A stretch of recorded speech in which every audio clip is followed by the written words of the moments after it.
Ayan mga palalabs ko, 4:55 po dito sa lugar namin, sa dulo na yan. O yan, ilaw lang ang makikita nyo sa kalsada, hindi kita ang kalsada doon sa banda ron sa unahan.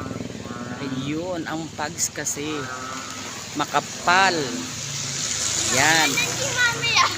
Pinaulanan mo, kung ayaw mo kong payungan, tingnan mo tuloy, nabasa na ako. Ayan, o.